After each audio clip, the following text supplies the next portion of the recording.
저는 30 중반의 남자입니다. 집에 사람이 잘 들어와야 한다는 어른들의 말씀이 살면서 와닿지 않았습니다. 하지만 이번 일 계기로 뼈저리게 느끼고 말았습니다. 바로 형수 때문이었습니다. 제 사연이 너무 기가 막히고 코가 막힐 정도로 어이가 없지만 이곳에서 나누고 싶습니다.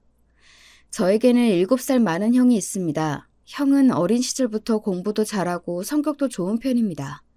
친구들도 많았고 혼자 여행 다니는 것을 좋아해 결혼이 늦어졌습니다. 작년 이맘때 형 나이 42에 결혼했습니다.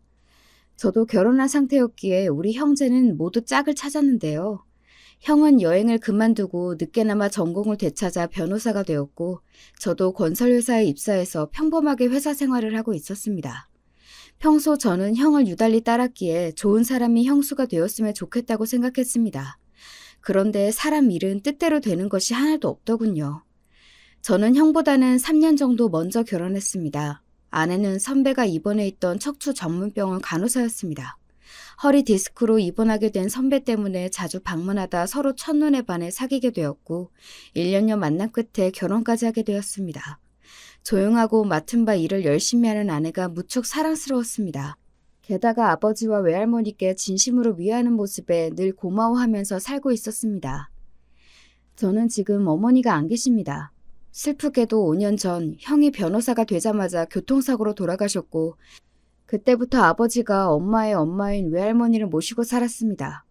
교사였던 어머니를 대신해서 저를 돌봐주신 엄마 같은 존재인 할머니는 애석하게도 어머니가 돌아가신 후에 건강이 나빠져 치매 초기라는 판정을 받았습니다. 그때는 우리 집에 우환이 다 몰려오는 것 같아 걱정이 많았는데요. 다행히도 아버지의 노력으로 더 나빠지지 않고 그대로 유지하고 계십니다.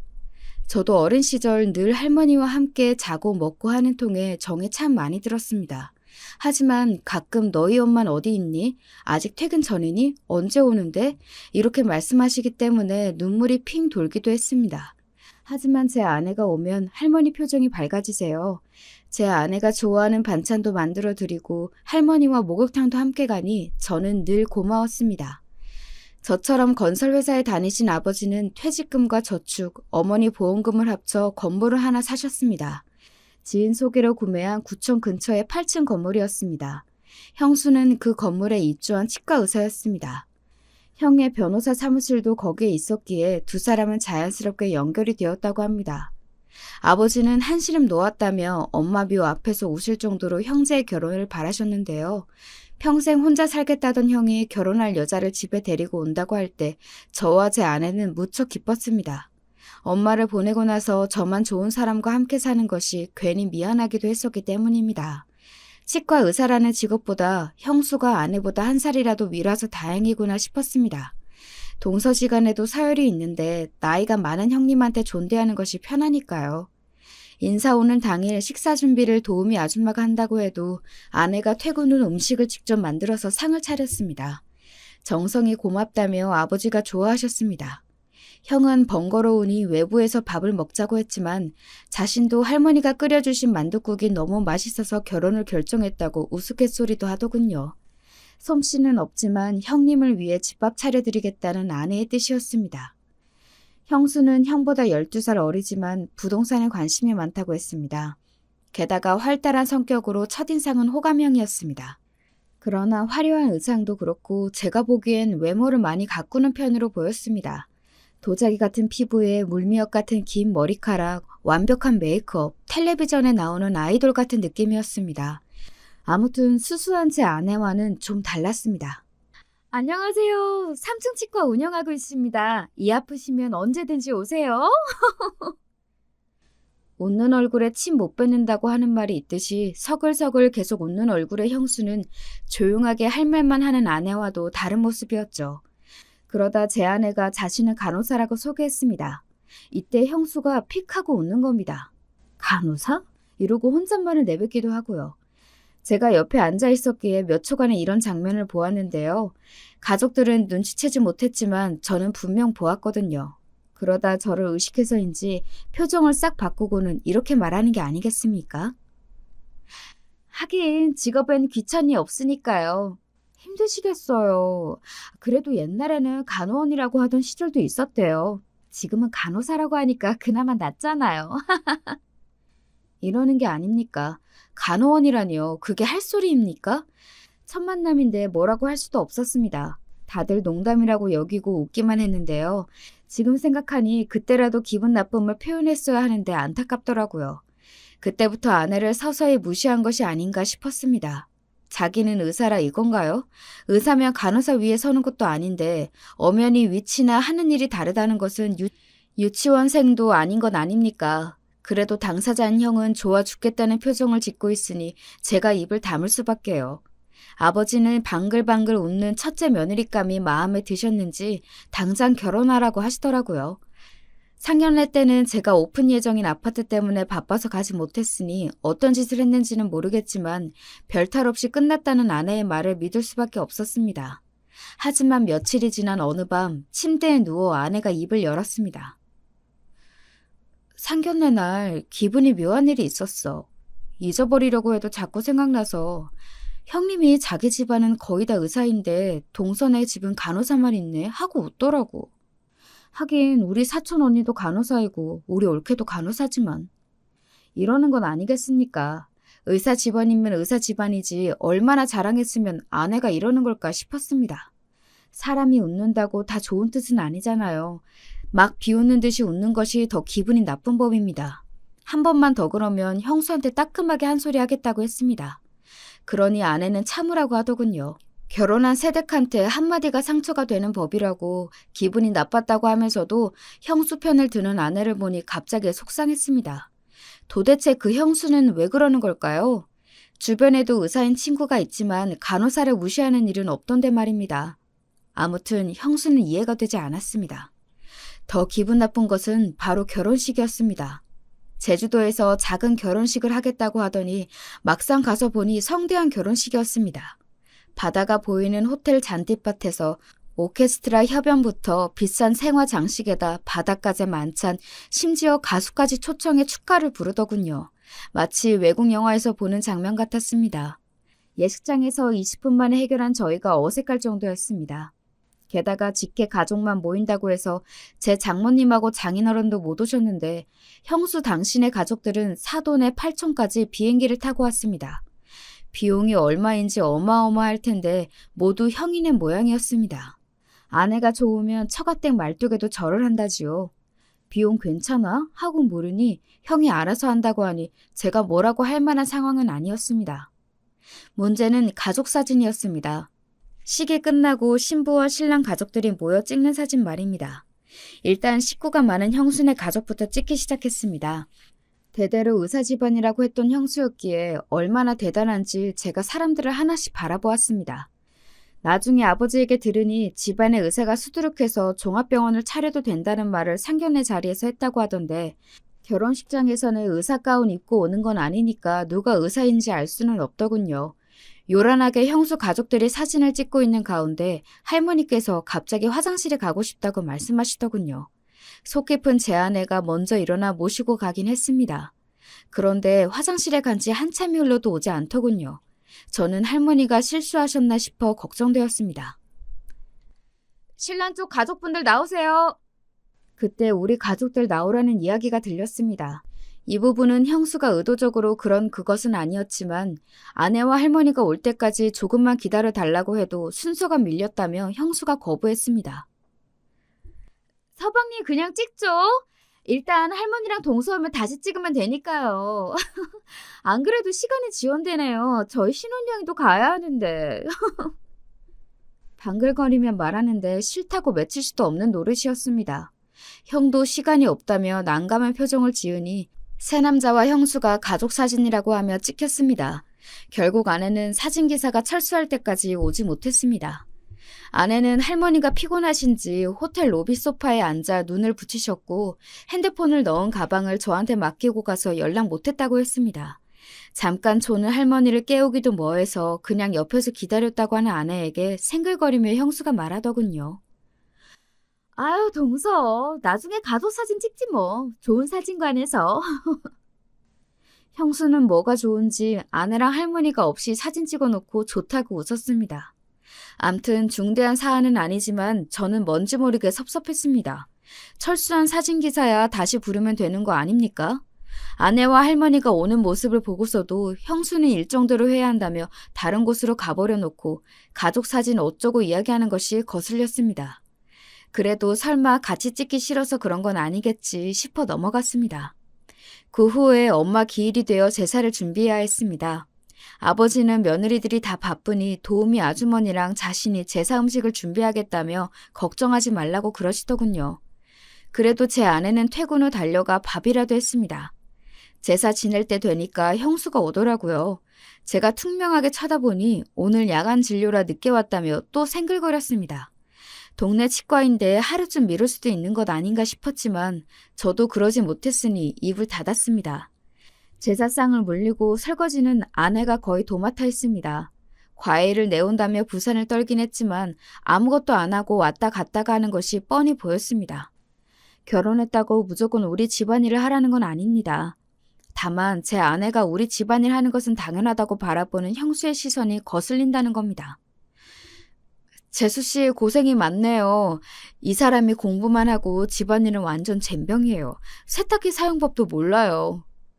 무슨 세탁기 사용도 못하는지 우리 할머니도 정신이 멀쩡할 때면 하실 수 있거든요.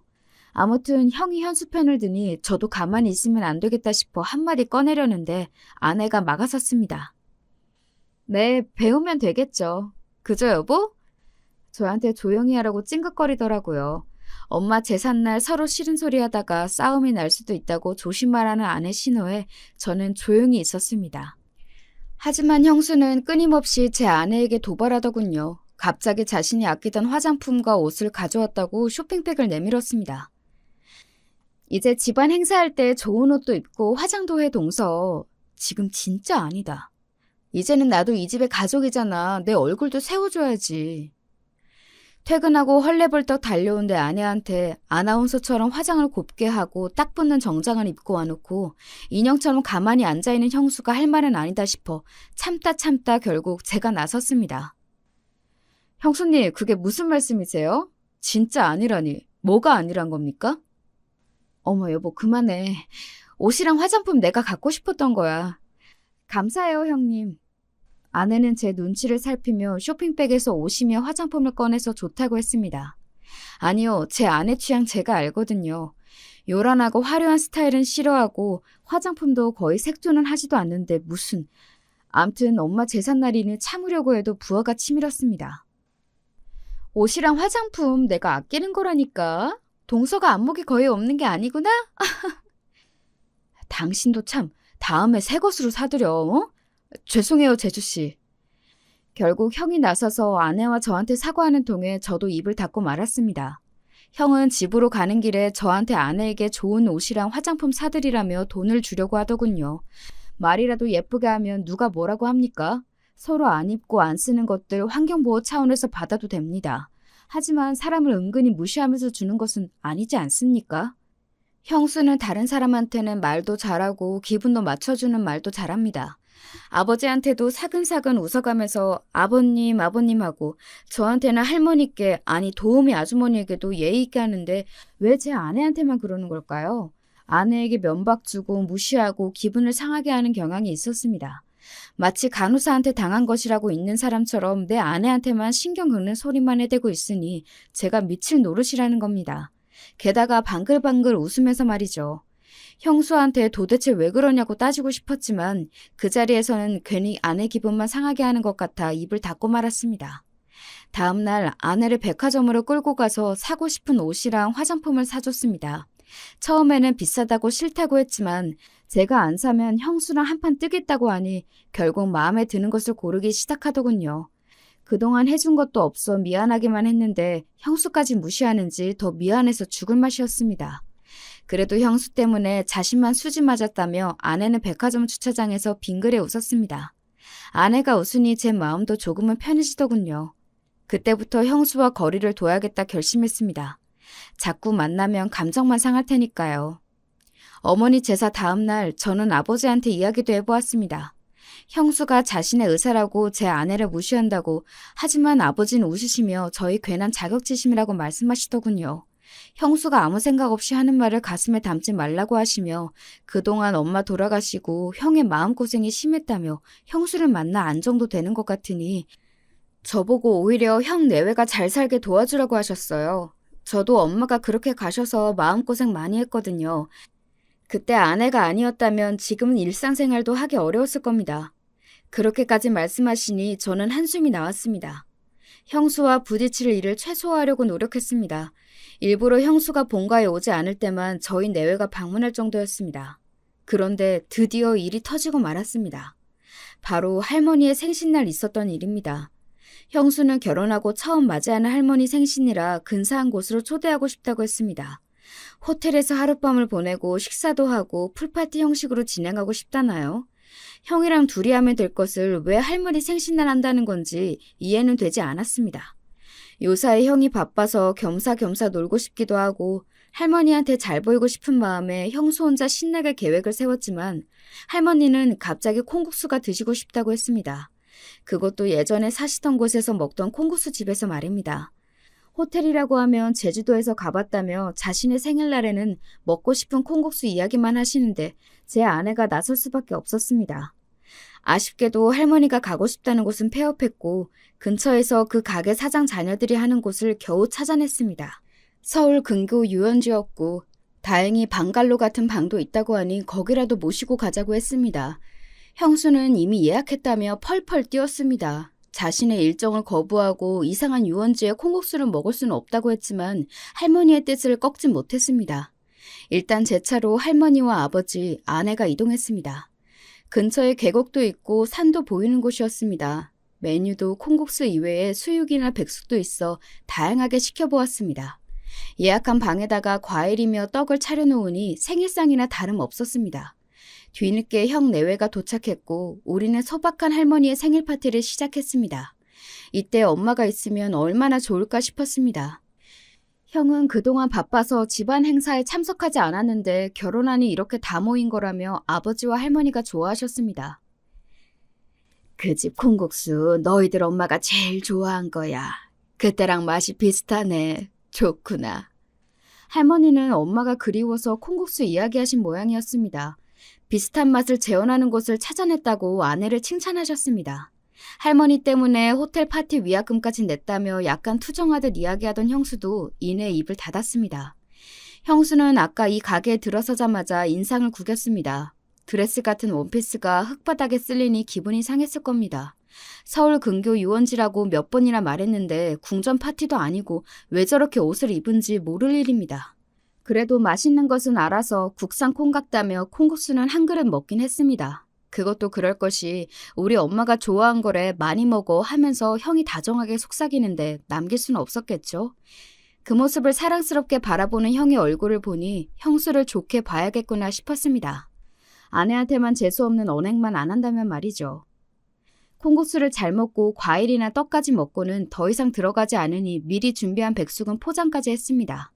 포장하는 시간에 할머니와 아버지, 저와 형이 주변 산책을 하겠다고 했고 아내와 형수가 방 안에 떡이랑 과일 등을 정리하기로 했습니다. 둘만 남겨놓으려니 왜 그렇게 불안한지 발걸음이 떼지지 않았습니다. 그래서 할머니가 같이 나가보자는 말에 어쩔 수 없이 나서긴 했지만요. 할머니는 원하는 걸 드셔서 기분이 좋으신지 아버지와 제 손을 잡고 이리저리 가보자고 하셨습니다. 저도 형도 덩달아 기분이 좋았습니다. 어머니의 사고가 우리 가족에게 상당한 아픔이었기에 활짝 웃는 날도 그리 많지 않았습니다. 형은 일 아니면 여행이든 한시도 제 몸을 가만두지 않았고 저도 아내를 만나서 겨우 극복하기 시작했습니다. 아버지는 어머니가 그리워서라도 할머니에게 제대로 봉사했습니다. 아버지의 부모님도 어렸을 때 이미 돌아가셨기에 저희 외할머니를 부모처럼 의지했다고 했거든요. 할머니도 남편을 여의고 하나뿐인 엄마를 교대까지 보내느라 고생도 많이 하셨거든요. 이렇게 헤어지긴 섭섭하니 근처에 쌍화차 한 잔 더 마셨으면 좋겠다며 할머니께서 2차 가자고 하시더라고요. 그 말이 우스워 저희 삼부자는 박장대소를 했습니다. 올만해 보이는 따뜻한 장면이라고 아닌가 싶었습니다. 다들 웃고 있어도 웃는 것이 아니었거든요. 엄마의 사고 후 말입니다. 저는 쌍화차 잘하는 곳이 어디 있을까 하고 주머니에서 핸드폰을 찾았습니다. 어디 있지? 하고 두리번거리니 형이 국수집에 두고 온 게 아니냐며 가보라고 하더군요. 그래서 서둘러 방 근처로 걸어갔습니다. 두 사람이 아직도 정리 중인지 방문 앞에서 형수의 하이힐과 저희 아내의 운동화가 보이더군요. 그때였습니다. 방에서 울리는 신경질적인 형수의 말소리에 저는 얼어버렸습니다. 형이나 아버지한테 하는 말소리가 아니었습니다. 드라마 사극에서 보면 아씨가 몸종을 다그치는 그런 장면이 떠오르는 말투였습니다. 게다가 어처구니 없는 형수의 대화 내용까지 온몸이 굳는 기분이었습니다. 콩국수가 뭐야? 메뉴는 네가 정한 거 아니야? 할머님이 드시고 싶다고 하셨어요. 아무리 그래도 더 좋은 곳 있다고 말씀을 드려야지. 이런 국수야 늘 먹는 거잖아. 다음에 좋은 데 갈게요. 그리고 내가 준 옷이랑 화장품은 안 입고 안 발라? 아, 그거요. 저랑 이미지가 안 맞아서 못 입겠어요.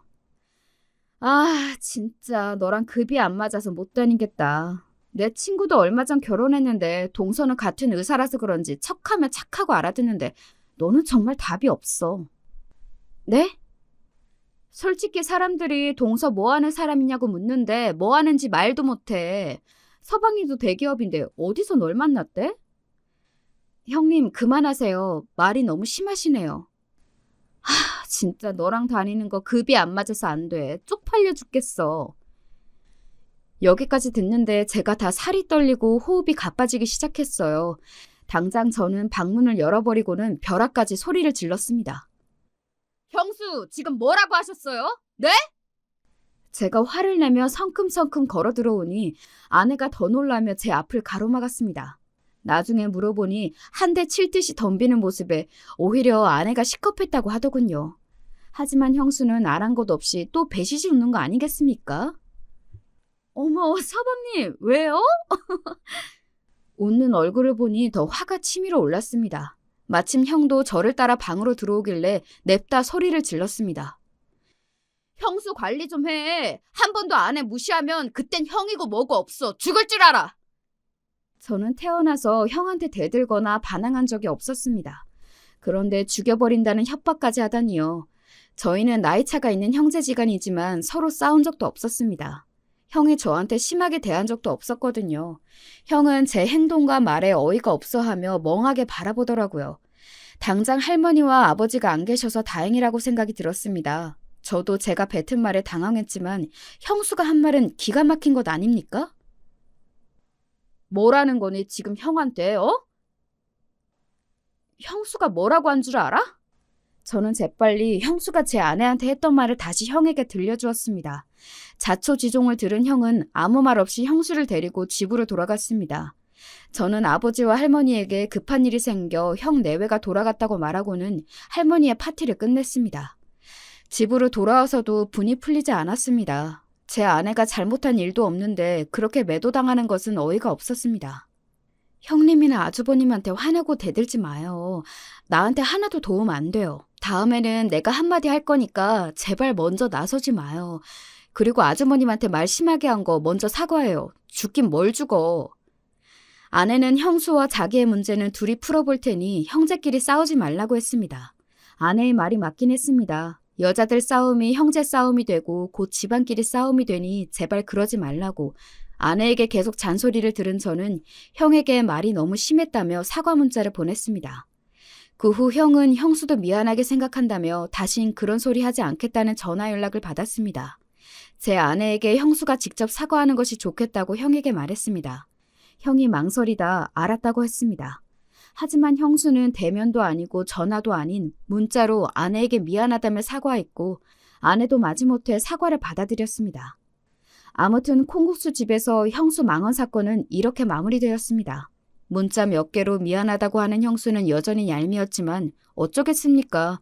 손 아래니까 참을 수밖에요. 그로부터 몇 개월 동안은 형수 그림자도 보기 싫어 따로 움직였습니다. 형 내외가 온다고 하면 저는 바쁘다는 핑계로 본가에 가지 않았고 함께할 자리를 피했습니다.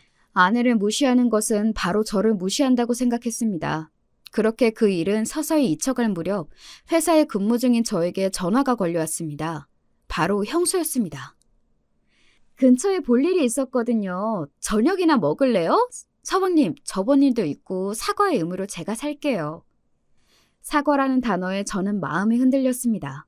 아내에게 전화를 하고 시간 되면 함께 나가겠다고 하니 오늘은 저를 먼저 보고 할 이야기가 있다고 했습니다. 저는 잠깐 망설였습니다. 그러나 둘이 만나 아내 무시하는 행동이나 말 정말 조심해달라고 해야겠다 싶은 마음에 혼자 약속 장소로 나갔습니다. 형수는 화려하고 세련된 복장으로 저를 맞이하더군요. 그날은 자기가 호텔 예약이 다 취소되고 위약금도 물었는데 할머니에게 인정은 제 아내만 받아 불쾌했다고 하더군요. 다시는 무시하는 발언은 없을 거라며 저한테 몇 번이고 다짐했습니다. 그제야 저도 마음이 서서히 풀려 형수와 이런저런 이야기를 나누었습니다. 형수는 제가 아내와 어떻게 만났으며 이상형이 뭔지 묻더군요. 아니, 형수님, 저 결혼했는데 이상형 물어보면 어떡해요? 당연히 아니겠죠. 어릴 때부터 좋아하는 여성상 있을 거 아니에요. 글래머? 청순가련? 아님, 보이시? 제 인생에 후회하는 순간이 있다면 이때라고 할 수 있을 겁니다. 정말이지 멍청하게도 그만 집으로 돌아가려고 아무 말이나 대답했습니다. 이상형은 제 아내라니까요. 말하기 전에 못 가요. 얼른 말해주세요. 혹시 저 같은 여자 좋아하세요? 그래서 말 못하는 거 아니에요? 아, 네, 맞아요. 형수 같은 화려한 여성 좋죠. 저 화려한 여자 딱 질색입니다만 제 입에서 그 말이 나오자 형수는 그럴 줄 알았다며 저를 놓아주더군요. 저는 형이 이렇게 집요한 여자를 좋아하나 싶었습니다. 자신이 듣고 싶은 말을 정해놓고 그 말이 나올 때까지 계속 질문을 했어요. 그날 밤 저는 아내에게 형수를 만났다고 하니 싫은 기색이 역력했습니다. 두 사람이 왜 만나는 건지 따지더라고요. 저는 겁이 덜컥 났습니다. 평소 싫은 소리 할 줄 모르는 아내가 형수랑 제가 단둘이 만났다고 하니 싫어하는 겁니다. 그래서 저는 형수한테 당신 무시하며 가만 안 둔다고 화만 내고 왔다며 변명 아닌 변명을 했습니다. 아내는 다음에 다 같이 보는 것이 좋겠다며 저한테 충고하더군요. 아주버님이 싫어하면 어쩌려고 둘이 만나? 당신은 내가 아주버님하고 단둘이 보면 좋아? 그니까 다음에 다 같이 보던지 아니면 본가에서 만나. 저는 왜 이리 생각이 짧을까요? 저는 아내만 생각해서 형수를 본 건데 아내는 여러 가지 상황을 감안하고 있던 겁니다. 저는 알겠다고 하고 잠자리에 들었습니다. 이상형 이야기는 괜히 했나 싶기도 하고 이리저리 뒤척거리다 잠이 들었습니다. 그런데 말입니다. 문제는 더 심각해졌습니다. 가끔 형수가 회사로 찾아오는 겁니다. 커피 사들고 왔는데 잠깐 내려와라. 샌드위치 사왔다. 저녁은 먹었나. 급기야 바에서 와인 한잔 하자는 겁니다. 커피나 도시락은 주는 거니 어쩔 수 없이 받아 마시고 먹었습니다. 제 것만 사온 것도 아니고 회사 우리 부서 사람들도 나눠줄 정도도 사왔더군요. 하지만 아내 말대로 단둘이 보는 것은 아니라는 생각에 다른 만남은 바쁘다고 다 거부했습니다. 그랬더니 아예 연락도 없이 퇴근 시간에 회사 앞에서 기다리는 것이 아니겠습니까? 그것도 혼자가 아니었습니다. 자신과 비슷한 옷차림에 배시시 웃는 미소까지 닮은 후배야 말입니다. 내 후배인데 피부과 의사. 지나가는 길에 서방님 생각이 나서요. 오늘은 시간 되죠? 그동안 얻어먹은 것도 있으니 후배랑 같이 왔다는데 밥을 안 살 수도 없고 저는 근처 캐주얼 레스토랑으로 갔습니다. 저는 커피나 빵으로 간단히 먹자고 하려고 했는데 이 사람들은 와인을 시키는 건 아니겠습니까? 졸지에 형수와 형수 후배 저는 술자리를 가졌습니다. 물론 저는 술도 안 마시고 1시간 있다가 일이 있다고 일어나긴 했습니다. 도대체 왜 저러는지 이해가 되지 않았습니다. 아내에게도 더 이상 형수가 찾아왔다고 말하기도 싫었습니다. 그 후 더 이상한 것은 형수의 연락은 하지 않았지만 그 후배라는 여자가 자꾸 문자로 말을 걸기 시작했습니다. 저번에 인사할 때 명함을 준 것이 화근이었던 걸까요? 제 번호를 알기에 계속 문자로 아는 체 하는 겁니다. 초반에는 예의상 대꾸하다가 더 이상 답을 하지 않았습니다. 형수와 마찬가지로 아랑곳 없이 하고픈 대로 하길래 저는 전화를 해서 이야기했습니다. 죄송하지만 그만 연락하시죠. 저희가 그럴 사이도 아닌데요. 어머, 그럴 사이는 뭔데요? 저도 이혼한 지 얼마 안 되었어요. 그냥 친구나 해요. 저도라니요? 누가 또 이혼이라도 했나요? 급기야 그 후배는 외롭다, 술이나 한 잔 사주면 안 될까 이런 식으로 회사로 전화가 왔습니다. 저는 싫다고 거절을 분명히 했는데 어느 날 회사 앞에서 기다리는 게 아니겠습니까? 그날 결혼 기념일이라 아내와 회사 근처에서 만나기로 했기에 가슴이 덜컥 내려앉았습니다. 이 모습을 아내가 보기라도 하면 어쩌나 싶었습니다. 도대체 왜 이러는지 정확히 물어보기 위해 통창이 시원하게 뚫린 카페로 여자를 데리고 갔습니다. 으슥한 곳은 가기도 싫었기 때문입니다. 거기서 황당무계한 이야기를 들었습니다. 형수가 제가 곧 이혼할 거니 잘 지내보라고 했다는 겁니다. 자기는 의사 동서를 두고 싶다면서요. 이 정도면 막장 드라마감 아닙니까? 저는 그 후배에게 다신 연락도 하지 말고 찾아오지 말라고 했습니다. 또 그럼 경찰에 신고하겠다고 으름장을 놓았습니다. 형수를 가만두지 말아야겠다고 벌떡 일어나 가려는 순간 그 앞에 아내가 서 있지 뭡니까? 당신 여기 어떻게 알고 왔어?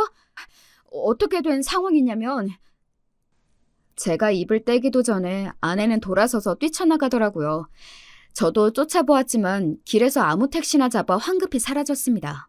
무슨 음모나 계략에 빠진 가련한 공주가 된 기분이었습니다. 아내에게 전화를 걸었지만 받지 않더군요. 저는 형수에게 전화를 걸었습니다. 저 같은 화려한 여자 좋다면서요. 잘해보세요. 그 친구는 서방님이 마음에 든대요. 내년에는 개업한다고 했어요. 서방님도 의사 아내 좋잖아요. 안 그래요? 너무 급이 안 맞으면 서방님 사회생활에도 문제가 생겨요. 야, 너 미쳤어? 어머, 서방님, 이상형 아니에요? 의사라니까요? 간호사 아니고요.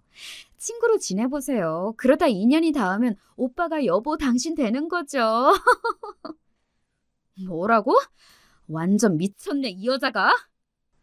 그래, 미쳤죠. 나 우습게 봤죠? 콩고수 집에서 한 대 치듯이 덤비는 게 말이 됩니까?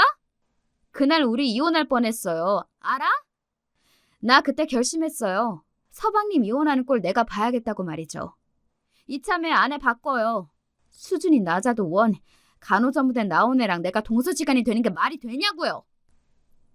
형수의 속마음을 듣고 나니 정신이 아득했습니다. 형수를 야라고 부르는 것도 모자라 그냥 세상에서 없애고 싶을 정도로 분노가 치밀어 올라왔습니다. 급기야 제가 말을 더 하려는데 형수는 전화를 똑 하고 끊어버리더군요. 이제는 하다 제 아내를 바꿔줄 생각까지? 이건 보통 수준이 아니라고 생각했습니다. 도대체 형이 홀리다 못해 최면에 걸린 것이 분명했습니다. 동서가 마음에 안 드니 짝을 다시 찾아주겠다는 말도 안 되는 생각을 어떻게 하는 건지 궁금했습니다. 정식 의사 면허가 맞는 걸까요? 대한민국 의사망신은 형수 본인이 다 시키고 앉아 있었습니다. 형수네 집으로 가는 차 안에서 아내에게 수십 번 전화했습니다. 모두 받지 않자 저는 문자라도 보냈습니다. 무슨 일인지 들어는 봐야지 변명이라도 하게 해줘 라고 문자 보내닌 아내는 이혼하자라고 짧게 답을 했습니다. 끽, 저는 차를 급하게 세웠습니다. 늘 조용하고 신중한 여자였습니다. 이혼이라뇨. 정신이 아득했습니다. 오해가 쌓여 이렇게 허망하게 이혼하는 걸까 싶었습니다. 그때 우리를 이혼시키겠다던 형수의 말이 떠올랐습니다. 이 모든 것이 그 여자 때문에 빚어진 일이라고 생각하니 피가 거꾸로 솟았습니다. 형에게도 심각하게 할 말이 있으니 당장 집으로 오라고 연락을 해두었습니다. 저는 비장한 각오로 다시 시동을 걸고 형네 집으로 향했습니다. 오늘은 형수 그 여자를 가만히 두지 않겠다면서요. 여보, 여기 있었어? 형의 신혼집 아파트 앞에서 저는 아내를 만났습니다. 저는 눈물이 핑 돌 정도로 반가워 아내의 손을 덥석 잡으려고 했지만 아내는 거부하고 쌀쌀맞게 저를 대했습니다. 올 줄 알고 기다리고 있었어요. 이혼은 진짜야? 아무리 그래도 이혼은 아니지. 아니, 우리 이혼해. 더 이상 못 참겠어요. 결혼기념일에 누가 이혼하니? 나 몰래 다른 여자 만나면 이혼해야지. 어떻게 같이 살아요? 당신 그 잘난 형수가 직접 다 이야기했어. 아내는 이미 내가 여기에 올 줄 알았다는 듯이 행동했습니다. 형수는 나에게 커피나 샌드위치 따위를 주고 후배랑 와인까지 마신 걸 이야기한 모양이었습니다. 오늘 결혼기념일 제가 카페에서 형수의 후배를 만나는 것도 형수가 알려주더랍니다. 그런 일이 있었다고 제가 말도 안 했으니 아내가 화를 내는 것은 당연했습니다. 하지만 저는 억울했습니다. 아무 일도 없었기 때문만 아니라 형수가 너무 싫지만 형 때문에 가족 때문에 참은 것도 있으므로 분통이 터졌습니다. 형수 말 다 사실 아니야. 제발 내 말을 믿어. 뭐가 아닌데 후배 소개하니까 당신 얼씨구나 하면 좋아했다며? 그렇게 좋아? 의사가? 의사면 이혼하고 다시 결혼이라도 하려고? 뭔 소리야? 난 당신이 좋지. 무슨 의사야, 의사는. 그런 것들이 의사야? 남의 마음 이렇게 아프게 하는데 무슨 병이라도 낫게 해주겠냐? 그럼 왜 이상형이 형수라고 해, 하길? 이상형이라고 한 적은 없었습니다. 화려한 여성이 좋다고 했다고 그게 무슨... 아무튼 있는 이야기 없는 이야기 지어내서 아내에게 한 모양입니다. 대충 빠져나가려다가 오히려 제가 당한 거라고 아내가 말하면 믿어줄까요? 각설하고 전 아무튼 잘못했다고 일단 빌었습니다. 아파트 화단에서 그렇게 비는 남자가 바로 저였습니다. 그리고 제가 그 후배한테나 형수한테 안 만나겠다고 말했던 문자들을 보여주었습니다. 그러자 아내는 입술을 꽉 깨물더군요. 봐봐. 나 절대 아니야. 형수 같은 여자 트럭째 와도 싫다니까. 싫은 정도가 아니라 끔찍해. 그니까 제발 이혼은 안 돼. 안 된다고. 나 너 없으면 하루도 못 살아. 됐고 조용히 좀 해. 내가 오죽하면 그래? 이 여자 진짜 안 되겠네. 화낼 줄 모르는 여자가 성질이 나면 무섭다는 것을 그제야 알았습니다. 형수 집 현관문이 열리자 아내는 야무지게 달려가서 따지더군요. 또박또박 톤도 높아지지 않고 조용히 말이죠. 형님, 이런지 세상에 이런 일이 나올 만해요. 알아요? 결혼한 시동생한테 여자 소개라니요? 안 먹히니까 저한테 거짓말로 지어내고? 치과 앞에서 가서 한번 떠들어 볼까요? 이게 맞는 짓인지? 어머, 너도 본색이 나오는구나. 누가 착한 척하고 앉아있길래 속도 없는 줄 알았지. 야, 걔는 너랑 급이 달라. 피부과 전문이라고. 전문대 나온 너랑 다르다니까? 짝, 그때 아내가 형수의 뒤통수를 갈기는 거 아니겠습니까? 아내가 고등학교 때 배구 선수 했다고 한 적이 있던데 정확한 서브였습니다. 텅 하고 형수의 골이 울렸습니다. 정신 차리세요, 형님. 야! 이게 감히 의사를 쳐? 가르사 주제? 하고 아내의 머리채를 잡으려는 걸 아내가 쓱 하고 피하더군요. 자신의 힘에 못 이겨 형수는 바닥에 고꾸라졌습니다. 가정 형평상 전문대 다니고 나중에 편입해서 간호대학 나왔어. 그게 죄냐? 누가 죄래? 나랑 급이 안 맞다는 거지. 네가 나한테 다 이야기했듯이 네가 보낸 문자 아주버님에게 다 보냈다. 알아서 해. 형수는 그 말에 놀라 더 이상 아따구니는 못 쳤습니다. 형을 그렇게 좋아하는 걸까요? 아무튼 저는 아내의 다부진 태도가 마음에 들었습니다. 똑부러지게 말할 줄 알았는데 그동안 형수의 무시를 가족을 위해 참은 모양이었습니다. 아무튼 전 돌아가는 차 안 빌고 또 빌었습니다. 누가 같이 산대? 나 당신 용서 안 했다. 미안해. 몰라. 정말 이혼하고 싶었어. 미안하다. 저녁 뭐 먹을래? 예약한 곳 다시 갈까? 이혼 아직 취소 안 했어. 근데 말이야, 당신 사람 때릴 줄도 알아? 처음이야. 그리고 애 아빠 뺏기게 생겼는데 그런 먼 짓을 못할까? 애 아빠? 나 임신 8주 차래. 뭐 임신? 형님이 계속 찾아온다고 미리 이야기했으면 놀랄 리도 없잖아. 임신이라고 했어? 아까는 정말 놀라서 어떻게 되는 줄 알았어. 임신하면 호르몬 분비가 과도해져서 화도 낼 수 있고 소리도 지를 거니까 앞으로 조심해. 나 아빠 되는 거지? 그래, 임신했어. 당신 아빠 되는 건 맞고. 근데 말이야, 가족들한테는 일단 말하지 마. 12주 넘어가서 말씀드릴래. 혹시 또 잘못될 수도 있으니까. 저는 하마터면 핸들을 놓칠 뻔했습니다. 임신이라뇨. 제가 애 아빠가 된다니. 아까 형수 때문에 열받은 상황들이 눈녹듯 녹았습니다. 어쩐지 이혼 이야기를 성급하게 꺼낼 때부터 아내가 평소와 다르다는 것을 알았습니다. 그래, 알겠어. 저는 고개를 미친 듯 끄덕이며 조심스럽게 운전했습니다. 가슴이 벅차올랐습니다. 사랑스러운 아내를 위해 저는 며칠 동안 빌고 또 빌었습니다. 아내의 마음이 서서히 풀릴 때쯤 형수가 병원에 입원했다는 소식을 들었습니다. 아니, 안정은 제 아내가 취해야 하는데 무슨 소리인지 의아했습니다. 게다가 아버지의 호출에 우리 부부는 본가로 달려갔습니다. 너희들 만나고 형수가 유산했대. 도대체 너희들 어쩌고 다닌 거야, 응? 아가 너는 간호사라고 무시한다고 생각하니? 그리고 넌 형수가 너한테 흑심했다고 여기는 거야? 그게 말이야? 네 형은 이제 이혼한다고 말하고 잠적했대. 내가 너희들한테 부탁했잖아. 형 내외 잘 봐달라고. 아버지의 불호령이 우리 부부에게 떨어졌습니다. 적반하장도 유분수지. 그 여자 진짜 몹쓸 사람이었습니다. 유산이라니 어이가 없었습니다. 그런 험한 일은 제 아내가 당할 뻔했기 때문입니다. 그런데 저희한테 덮어씌우다니요. 형수가 임신한 것은 맞는지도 저는 의심스러웠습니다. 아버지, 제 이야기 좀 들어보세요. 듣기 싫어. 당장 병원으로 가자. 너희들이 뭘 잘못했으니 그런 일이 생기지. 당장 사과하러 가자니까. 저와 아내는 아버지에게 우리 임신했습니다 라는 이야기하지 못했습니다. 차마 형수의 유산이 사실이라면 어떡하나 싶었습니다. 그래도 할 말은 해야 한다고 생각했습니다. 저는 아버지에게 그동안 일을 말씀드렸습니다. 콩국수 집부터 형수의 후배 이야기까지 며칠 전에 아내와 형수에게 있었던 일도 말입니다. 아가 모두 사실이냐? 네. 아버지, 그리고 저희는 10달 뒤에 아기 생겨요. 형수 일은 안타깝지만요. 정말 저희는 몰랐습니다. 뭐, 임신? 아버지도 놀라셨지만 더 이상 말씀 못하셨습니다. 형은 유산되고 저희는 임신이라니 당황하실 만도 하죠. 몇 초간 침묵을 지키시다가 아내의 몸 상태를 물으시고는 축하한다고 하시더라고요. 그래도 병원에는 가봐야 하지 않겠냐며 운을 떼셔서 저희는 일단 형수가 입원한 병원으로 가기로 했습니다. 아내는 차 안에서 내내 아무 말이 없었습니다. 날 뒤통수 때린 일이 이렇게 된 걸까요? 생각이 복잡해질 때 할머니도 형수를 보러 병원에 가겠다고 하셨습니다. 그래서 우리 가족은 제 차를 타고 형수가 입원해 있는 곳으로 갔습니다. 형이 갑자기 연락 두절이라고 하니 난감했습니다.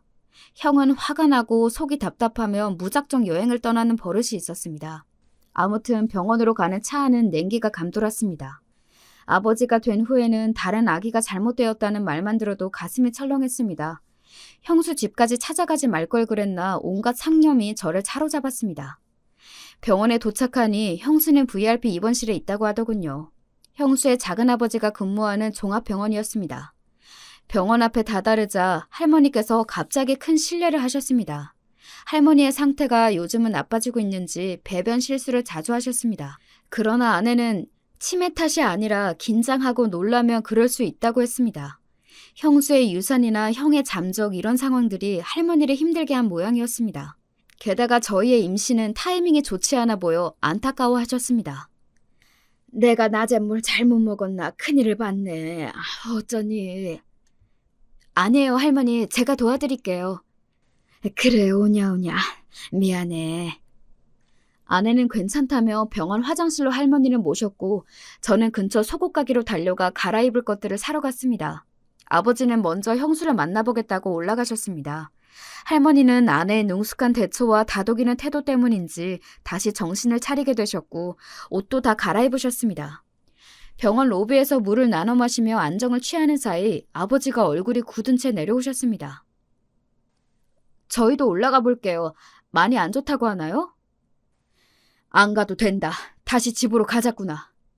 이러는 것 아닙니까? 저희는 의아했지만 아버지의 굳은 표정이 너무 서늘했습니다. 집으로 돌아와 한참 소파에 멍하게 앉아있던 아버지가 아내에게 말했습니다. 형님은 의사인데 너 높아줘야지. 무슨 말인지. 건물주 되라고. 땡땡동 건물 네 남편 돈도 보태져 산 거야. 첫째네 집 사줬으니까. 아니 도대체 의사 간호사 편을 왜 가르는 거니? 아무튼 넌 건물주라 되면 되겠다.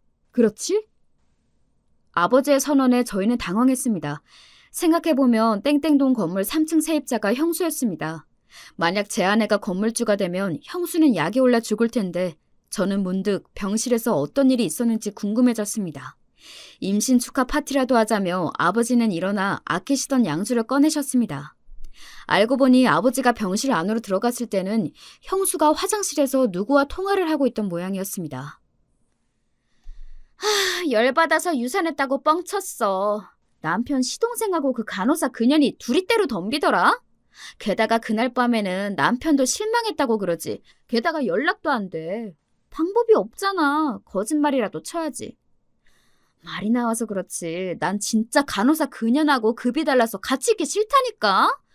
간호사가 뭐야. 종합병원 간호사도 아니라니까. 아버님이 건물 우리한테 주시기만 하면 그냥 당장 치워버리고 싶어. 이렇게 형수가 화장실에서 떠드는 걸 말없이 듣고 온 아버지는 결심하셨습니다. 제 아내의 급을 올려주려고요. 물론 간호사가 낫다는 것이 아닙니다. 하지만 그 형수의 수준에서 급을 올리는 것은 그 방법밖에 없었습니다. 아버지가 형이 운영하는 변호사 사무실로 찾아왔습니다. 저희 부부에게 상속해 주시려고 말입니다. 소식을 들은 형수가 당장 사무실로 달려왔지만 형수 앞에 놓인 것은 형의 이혼장이었습니다. 충격과 공포에 사로잡혀 있던 형수는 저를 보자 득달같이 달려들었습니다. 서방님, 어떻게 된 일이에요? 이제 급이 달라졌네요. 제 아내는 건물주, 형수님은 세입자. 당장 치과 빼세요. 급이 안 맞아서 세 못 드리겠대요. 뭐요? 동서 그 잘난 얼굴 내밀고 말해보라고 하세요. 참내. 임신 중이라서 험한 꼴 보면 안 돼요. 네? 임신이요? 네, 임신도 저희가 했네요. 그렇다고 뻥을 치면 어떡합니까? 의사가 태아의 생명을 두고 말이에요. 뭐라고요? 형수는 얼굴이 백지창처럼 하얗게 변했습니다. 그러나 건물 뺏긴 걸 생각하니 열받아 죽으려는 형수를 뒤로하고 저는 아내가 사오라고 했던 티라미수 케이크를 사러 갔습니다. 그날따라 달콤한 것이 입에 사르르 더 잘 녹았습니다. 그 후에는 형수와 형은 이혼했고 형수의 치과는 저희 건물에서 빠졌습니다. 여기까지 오느라 저희 부부 기가 막히고 코가 막혔습니다만 나중에는 뻥 뚫려 다행이지 뭡니까. 이혼하는 과정도 험난했습니다. 결정적인 것으로 형수의 후배가 증언도 해줬습니다. 저와 제 아내가 잘 지낸 것을 보고 충격을 받았다고 했습니다. 형수가 자신을 이용할 줄은 몰랐다면서 이 여자도 형수와 자신은 급이 다르다고 하더라고요. 참네, 사람도 급이 있나요? 하여간 집안에 사람이 잘 들어와야 하는 것은 맞겠죠. 형수의 등장으로 저희는 화병이 날 뻔했지만 이렇게 극복했습니다. 그 후에는 그리고 아버지와 할머니, 저희 부부, 여행에서 돌아온 형, 그리고 기어다니면서 저질에 많이 하는 우리 딸까지 잘 지내고 있습니다. 아버지는 취미생활도 하시고 할머니는 요새는 실수를 거의 하지 않으시더라고요. 형은 괜찮은 사람 물색하고 있고 저희 부부는 각자 생활 열심히 하고 있습니다. 그 형수였던 여자는 개업한 치과가 안 돼서 지금 다른 병원 월급 의사가 되었다고 하더라고요. 모쪼록 지금까지 제 이야기를 들어주셔서 감사합니다.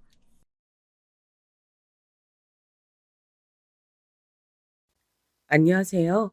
각양각색의 이야기 보따리를 매일 풀어주시는 저에겐 무척 고마운 존재인 사연에 빠지다에 오늘은 제가 한번 사연을 신청해봅니다.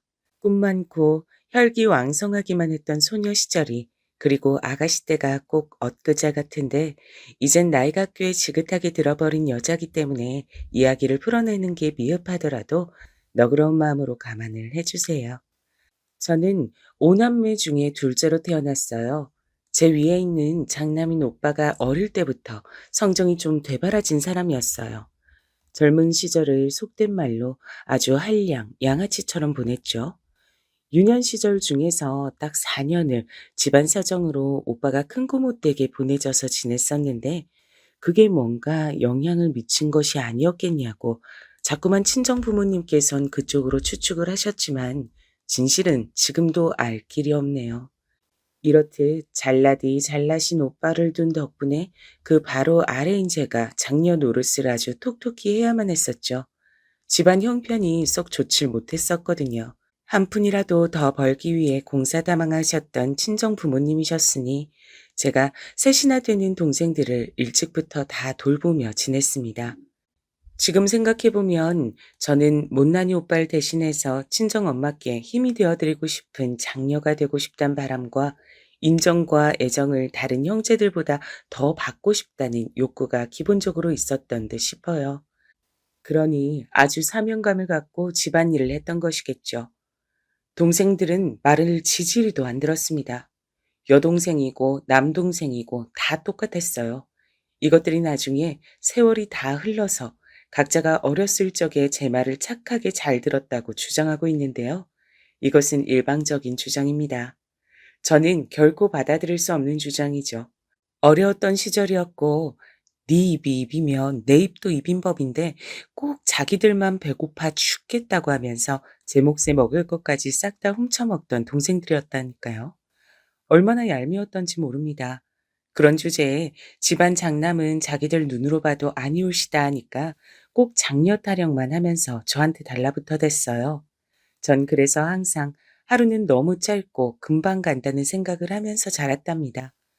다니던 국민학교는 집에서 무진장 멀었기 때문에 왕복으로 오가는 것도 고약이었고 집안일도 해야 했고 동생들 뒤치다꺼리도 해야 했고 부모님 드실 요깃거리도 제가 다 차려놔야 했거든요. 그러다 보면 하루가 다 갔어요. 이웃집들이 전부 다 저희 집을 보면서 저기는 장녀가 아주 든든해 라고 입을 모았어요. 그것이 제 보람이었습니다. 그 소리들을 친정 부모님께서도 다 듣고 계셨으니까요.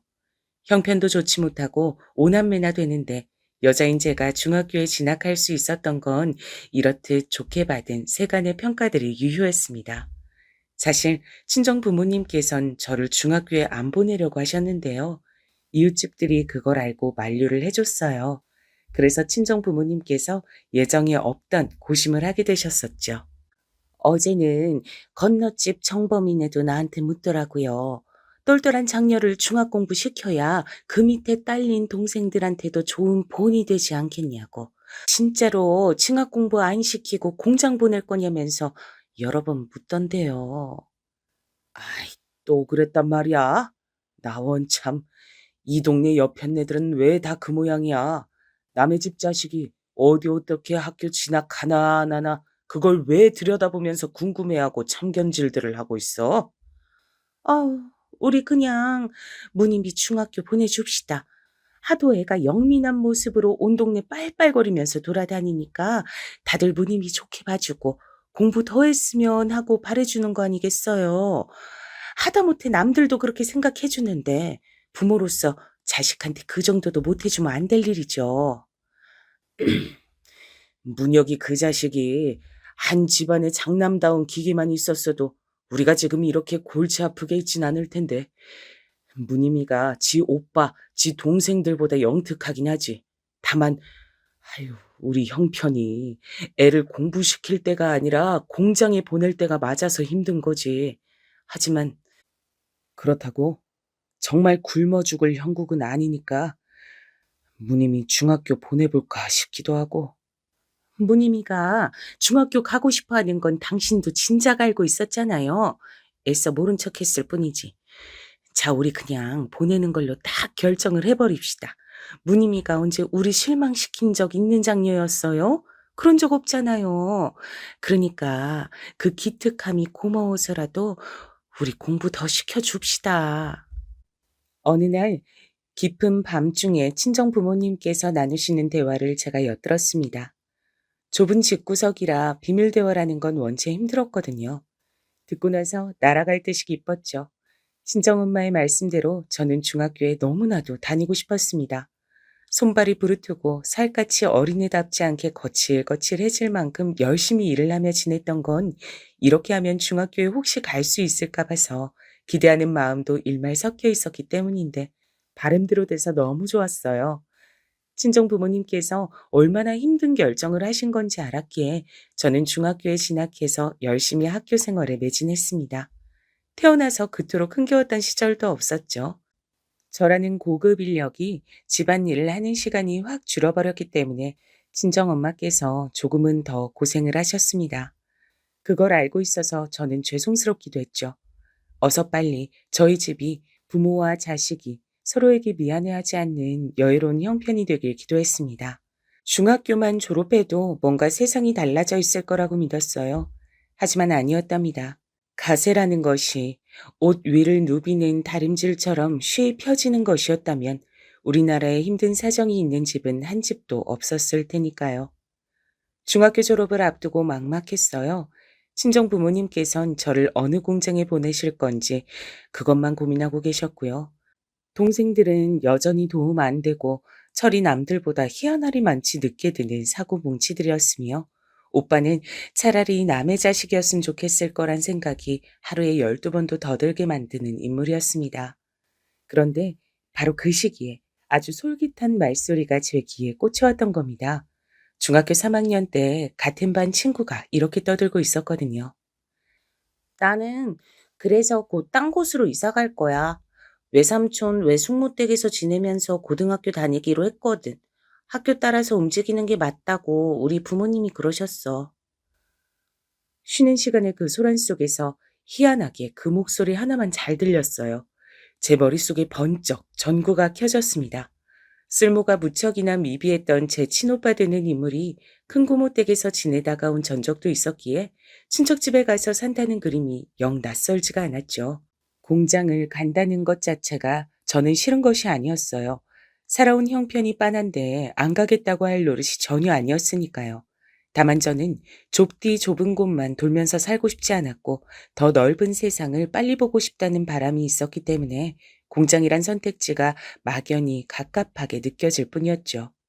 그 친구의 말에 저는 굉장한 힌트를 얻어냈고 즉시 선생님께로 달려가 상담을 받았습니다.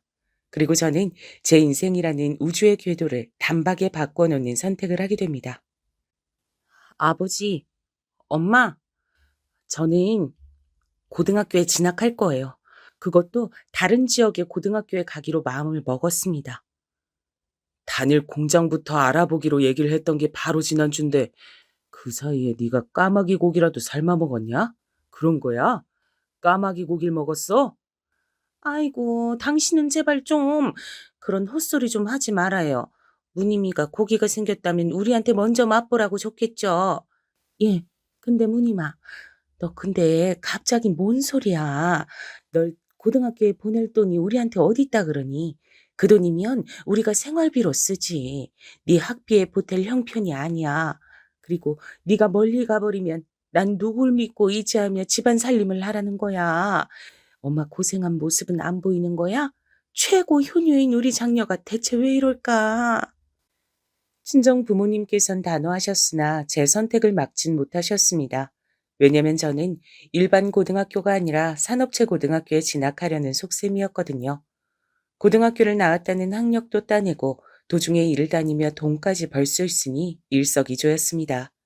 지내는 것은 기숙사에서 하면 되었고요. 제가 이미 다 고등학교를 알아봤다는 것까지 들으시곤 어쩔 수 없이 친정 부모님께선 허락을 해주셨어요. 그리고 제가 돈을 벌어서 집에 보내드리자 그것을 받으시곤 그제야 고맙다, 네가 옳았나 보다라고 하셨죠. 저는 낮에 공장에서 쉼 없이 일을 했고요. 밤에는 야간으로 수업을 들으며 공부를 했습니다. 늦은 시각에 기숙사로 기어들어가서 허기진 배를 움켜쥐며 잠을 청하는 건 모든 학생들이 다 동일했죠. 저는 바로 이때 가히 일생일대의 인연을 만나고 말았던 것입니다. 너 거기서 뭐해? 그거 이미 다 상한 빵 아니야? 딱 봐도 상한 모양새인데. 대체 너는 그걸 왜 먹고 있어? 아무리 밤에 출출해도 그렇지 상한 걸 먹으면 배탈 나. 나, 나도 알아. 빵이 너무 맛있고 귀한 것 같아서 아끼면서 며칠에 걸쳐 야금야금 먹다 보니 이렇게 되고 말았는데 그렇다고 버릴 수는 없으니까 그냥 내가 마저 먹으려고 하는 거야. 충고해 준 건 고마워. 이해가 안 되네. 못 버릴 이유가 왜 있어? 쓰레기통이 어디 있는지 몰라서 그러는 거면 내가 알려줄게. 나는 기숙사의 쓰레기통 위치를 훤하게 꿰고 있거든. 그렇겠지. 너는 모르는 게 없는 애 같으니까. 하지만 나는 어쨌든 이걸 버릴 순 없어. 왜냐면 이건 우리 엄마가 주신 빵이란 말이야. 집안 형편이 좋지 못해서 빵은 거의 못 먹어봤어. 그런데 우리 엄마가 나 먹으라고, 먹고 힘내라고 모처럼 빵을 사다 주셨는데 바보같이 야금야금 먹는 바람에 이렇게 됐으니 상한 부분은 참고 먹어야지. 늦은 밤중에 상태가 안 좋아 보이는 빵을 먹고 있던 친구가 있었어요. 밤인데도 머리를 유달리 꽉 조여서 하나로 단정히 묶고 있는 게 특징인 친구였습니다. 그리고 여태까지 저는 이 친구를 몇 번 마주쳤었지만 이렇듯 말을 하는 모습을 본 게 처음이란 사실을 곧 깨달았죠. 인상부터가 차분하고 말수가 적을 것처럼 보이는 친구였어요. 호기심에 눈을 곧잘 빛내곤 했던 저와는 상반된 인상의 소유자였죠. 상한 빵을 우물거리고 있었던 진짜 이유를 듣고 나자 저는 왠지 그 친구를 그냥 지나치기 어려워서 저도 모르게 그 옆에 앉고 말았습니다. 이름이 뭐냐고 물었더니 머뭇거리면서도 최남순이라고 알려주더군요. 그러면서 덧붙인 말이 신기했습니다. 너, 너는 박무님이지? 알고 있어. 너는 성격이 활발하고 선생님한테 질문도 많이 하잖아. 그래서 알고 있었어. 정말? 그거 내가 그동안 너무 설쳤다는 뜻이지? 충고 고마워. 앞으로는 자중할게. 그런 거 아닌데? 절대 아니야. 나는 그냥 네 성격이 부럽고 좋아 보인다는 뜻이었어. 저, 정말이야. 남순이의 이름을 처음 알게 된 건 바로 그 순간이었죠. 당황하던 남순이는 제 장난기 짙은 표정을 보고 나서야 제가 그저 농담을 했을 뿐이라는 걸 알아차렸습니다. 저는 웃으며 빵을 다 먹을 동안 옆에 있어 주겠다 했어요. 비단 상하기만 했을 뿐 아니라 눈물 젖은 빵인 것 같다는 느낌이 왠지 모르게 들고 있었기 때문입니다. 혼자 어둑한 기숙사 복도 계단에서 앉아 먹기엔 너무나도 외로운 빵이었죠. 남순이는 천천히 빵을 먹기 시작했고 이런 걸 굳이 먹는 자기가 우습고 이상해 보이진 않냐고 물었어요. 그래서 저는 동생들이 씹다가 뱉은 나물도 어릴 적에 먹으면서 컸다는 얘기를 해주었죠. 그러자 남순이가 화들짝 놀랐어요. 그 반응이 재밌어서 그랬던 것인지 아니면 서로가 편하게 느껴졌기 때문인지 저는 제 지난 얘기들을 꽤 늘어놨답니다. 그러는 동안 남순이는 웃기도 하고 심각해지기도 하면서 들어줬고요.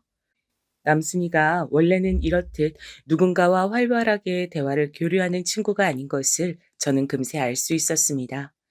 다른 친구들에게 남순이에 대해 물어봤더니 누구 하나 남순이와 제대로 대화를 나눠본 적이 없었기 때문이에요.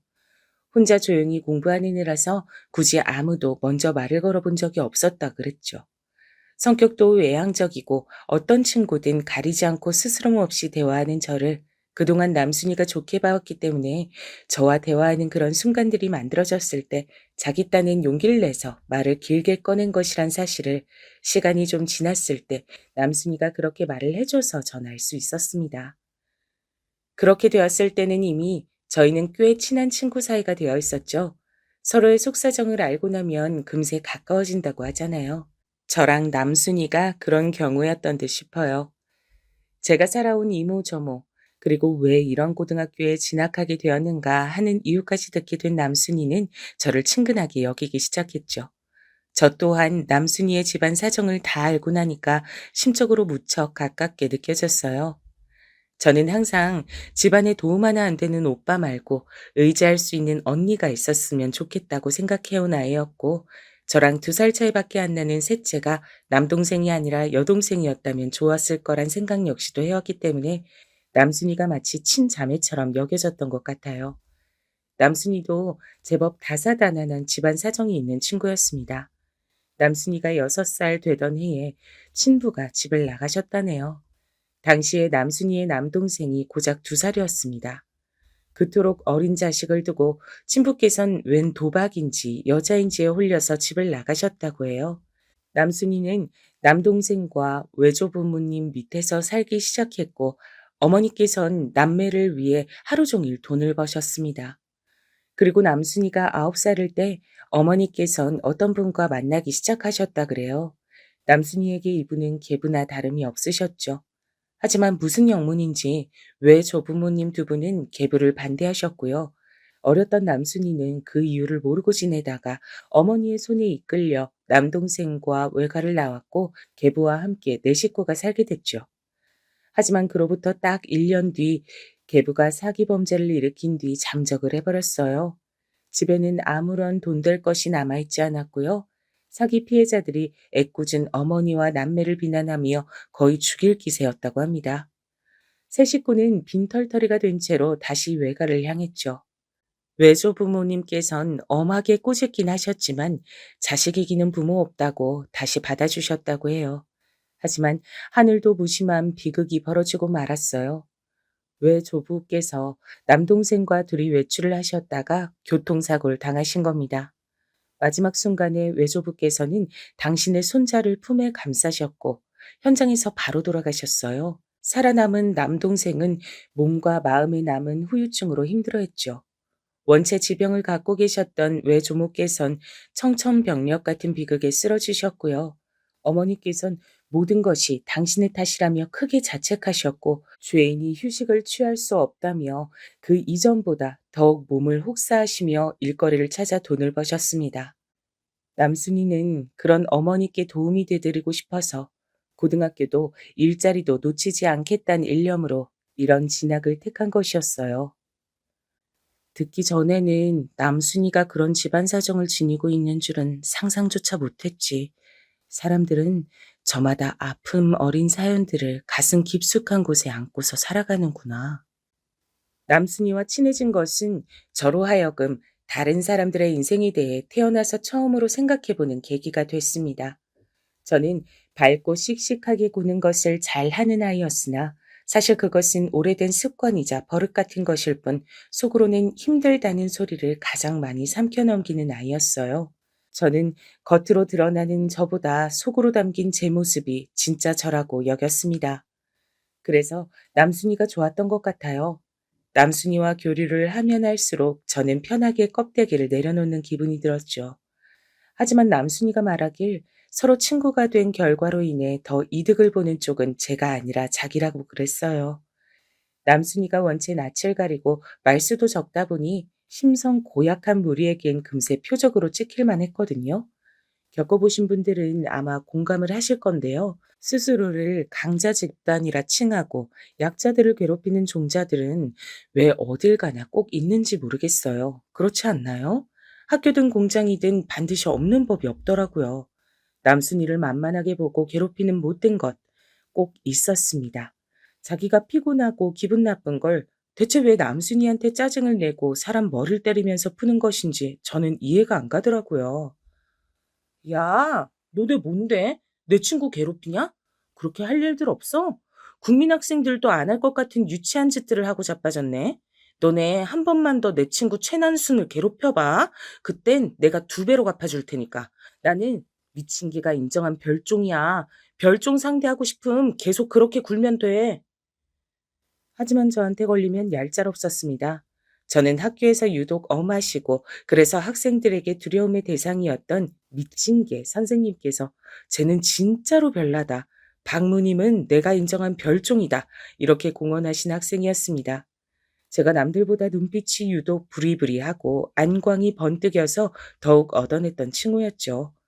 괜히 자기보다 약한 애를 건드리는 걸 좋아하던 심보 못된 애들은 남순이를 쿡쿡 찔러대다가 하나같이 저한테 걸려서 나가 떨어졌습니다. 무늬마, 매번 고마워. 나는 정말 네가 없었다면 고등학교 마치긴커녕 진작에 포기했을 것 같아. 돈이나 벌고 고등학교는 때려치우자고 결심을 내린 뒤에 이미 이곳을 떠나서 없었겠지? 네 덕분에 내가 아직도 이곳에 있는 거라 생각해. 나처럼 우중충한 애하고 늘 친구해줘서 고맙다고 생각 중이야. 너가 뭐가 우중충해?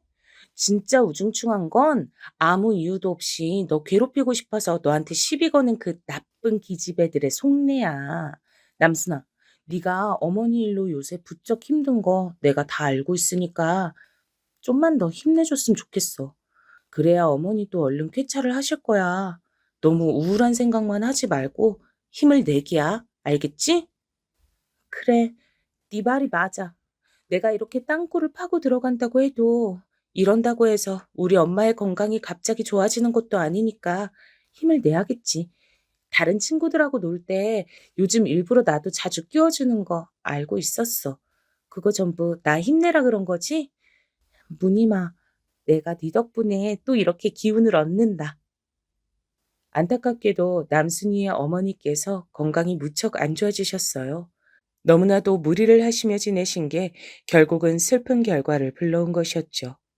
일하시던 곳에서 코피를 줄줄 흘리시다가 어지럽다고 하시며 쓰러지셨는데 그렇게 이송된 병원에서 들은 답변이 더 큰 병원으로 가보시라는 것이었답니다.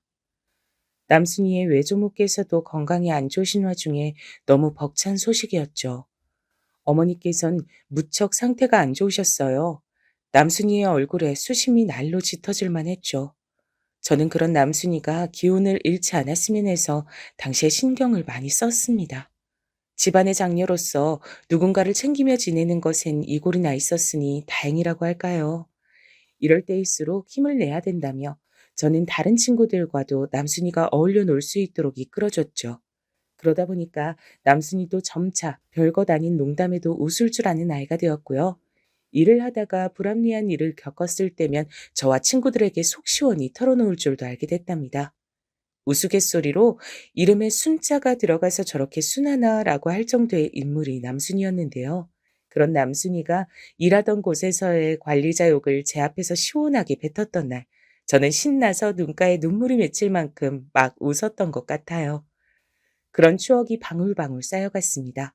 공부도 해야 했고, 일도 해야 했고, 집에 돈도 붙여야 했으며, 집안일에 촉각도 늘 기울이고 있어야 했으니, 녹록하지 않은 생활이었으나 서로가 있었기에 우정으로 버텨냈던 고등학교 시절이었어요.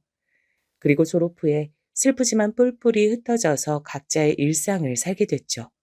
저와 남순이 말고 세 명이 또 저희하고 제법 친하게 지냈었는데요. 그중 한 명은 대학에 진학하기도 했어요. 그만큼 다양하게 일상이 갈라졌죠. 저는 일터를 옮겨서 새롭게 지내기 시작했고요. 남순이는 외가로 가서 근처의 직장을 다니며 지내게 됐습니다. 바쁜 일상을 살아가다가 몇 달 뒤에 제가 먼저 남순이에게 연락을 해봤어요. 이런저런 가벼운 안부를 주고받다가 제가 어머니 상태를 물어봤죠. 그랬더니 가슴 철렁한 답변이 돌아왔습니다. 그게 사실은 많이 안 좋으셔. 얼마 못 버티실 것 같아. 엊그제 병원에선 길면 2달까진 본다고 했어. 세상에, 그랬구나. 네가 그건 정말 힘들었겠다. 내가 지금은 직장에서 상황이 영 안 좋아서 너무 힘들고 다음 달에나 어머니 한번 찾아뵐게. 가서 뵙고 인사드려야지. 에이, 아니야, 무늬마. 그럴 필요 없어. 왜 애써 여기까지 온다 그래. 안 그래도 돼. 하지만 안 찾아뵐 수 없겠다 싶었어요. 저는 새 친구들에게 연락을 그래서 미리 해두었죠. 시간 맞춰서 다음 달에 꼭 함께 가보자고요. 친구들도 그때 시간을 내보겠다고 긍정적으로 말들을 해줬어요. 그런데 다음 달이 되었고 제가 친구들을 데리고 가보려던 날짜를 불과 일주일 앞두고 남순이의 어머니께서 갑자기 돌아가셨습니다. 새벽에 돌연 호흡이 마구 가빠지시더니 그대로 손쓸 도리조차 없이 가셨다고 합니다. 연락을 받자마자 저는 후회가 들었어요. 진작에 가서 찾아뵈었어야 했는데 어머니께 너무 죄송스럽고 남순이에게도 미안했죠. 이제라도 부지런을 떨어야겠다 싶어서 당장에 남순이에게 달려갔습니다. 쇠약한 상태셨던 외조모께선 혼절을 하신 상태였고 앳된 얼굴 위로 눈물 자국을 잔뜩 남긴 남동생을 옆에 끼고 남순이가 처량하게 있었습니다. 친가 쪽은 아무도 없고 그나마 외가에 친척들이 몇 있었는데 아무도 장례식을 나서서 치러주겠다고 하진 않는 상황이라고 했습니다. 도리어 외조모 명의로 있는 자그마한 집, 그거나 빨리 자기들한테 넘겨야 하는 거 아니냐며 그딴 개소리나 짓거리고 있다고 했어요. 남순이에게 그 전말을 듣자마자 제가 열이 뻗쳤죠. 소식을 듣고 저마다 이쪽으로 올 준비를 하고 있던 3명의 친구들에게 연락해서 우리가 남순이 어머니 장례식 해드리자 그랬습니다. 셋 다 처음엔 머뭇거리더니 제가 금수만도 못한 남순이 친척들 얘기를 해주니까 차마 외면할 수가 없다며 제 의견에 동참을 해주었죠. 저는 거기서 멈추지 않았어요. 고등학교를 같이 나온 친구들, 제가 연락처를 갖고 있는 사람이라면 누구나 가리지 않고 연락을 돌렸습니다. 여보세요? 오랜만이다. 나 박무님인데 다름이 아니고 너 남순이 알지? 나랑 같이 다니던 애 최남순. 지금 남순이네 어머니가 돌아가셨는데 장례 비용이 절실하게 좀 필요한 상황이야. 혹시 조금이나마 도와줄 수 있을까? 돈이 아니라도 좋아. 와서 꼭 조의를 표하고 얼굴이라도 비춰주면 좋겠다. 내가 부탁 좀 할게. 그냥 무작정 연락을 돌렸어요. 그리고 딱히 안 친했던 친구들에게 철면피로 연락하는 것보다 더 망설여졌던 건 제 친정 식구들에게도 부탁을 했습니다. 친정 부모님께선 우리가 돈이 어딨냐며 펄쩍 뛰셨지만 제가 남순이의 상황을 자세하게 말씀드리자 두 분 다 한숨을 내쉬면서도 돈을 보태주셨어요. 십시일반으로 돈이 거쳤죠. 당연히 제가 선봉에 섰고 많이 냈고 장례식장에서도 가장 동분서주하였습니다. 무엇보다 장례식장에 뻔뻔한 낯짝들을 비추신 남순이의 외가 친척분들을 향해서도 한마디 던졌었고요. 그분들을 보고 남순이가 주먹을 꽉 쥐고 입술을 피가 날 듯 깨무는 것에 제가 나섰던 겁니다. 무슨 낯짝으로 오신 건가요? 짐승이 사람 가죽을 뒤집어 쓴 것 같네요. 그러자 다들 역정들을 내셨습니다. 모욕은 듣기 싫으셨던 건지 저를 향해 삿대질을 하며 난리를 치셨어요. 그때 남순이가 울컥하며 외쳤습니다. 솔직히 제 친구가 지금 하는 말 맞는 거잖아요. 틀린 소리 아니잖아요. 뭐야? 어디서 감히 어른한테 대들고 누나를 부라려? 웬 양아치 같은 애비놈의 피를 받아서 그런가 하는 짓이 천박하네. 어느 친척분께서 남순이에게 그런 막말을 내뱉으시더니 그걸로도 모자라 손찌검을 하려고 드셨습니다. 순발력 좋은 제가 그 앞을 막아섰고요. 남순이 대신에 뺨을 맞았습니다. 장례식장엔 숨막히는 정적이 감돌았죠. 이렇게 하시니까 속이라도 시원하세요?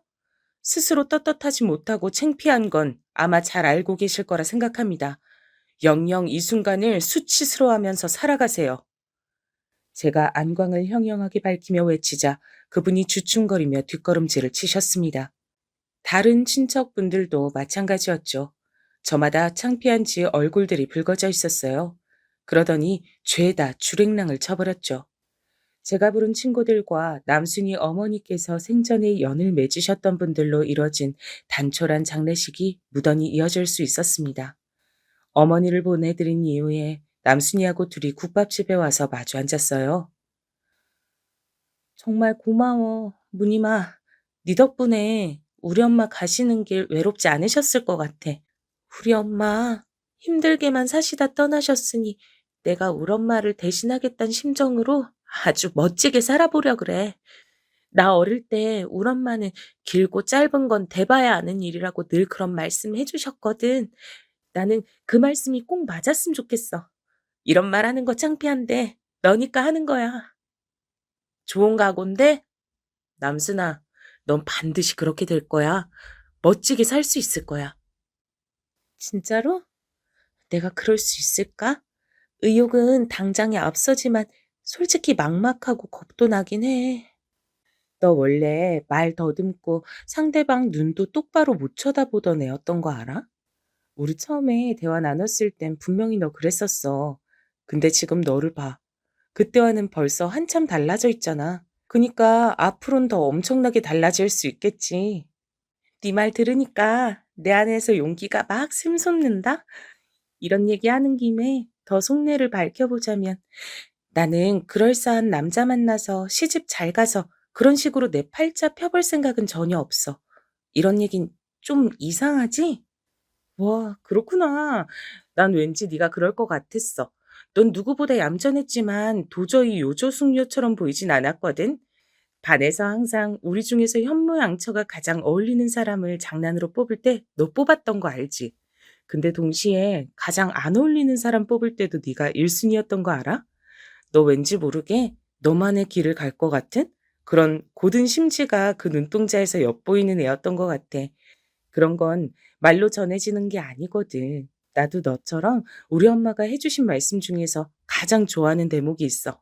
그게 뭔지 알아? 아니, 모르겠어. 궁금해. 나도 듣고서 새길래. 바로 사람의 눈은 거짓말을 못한단 거야.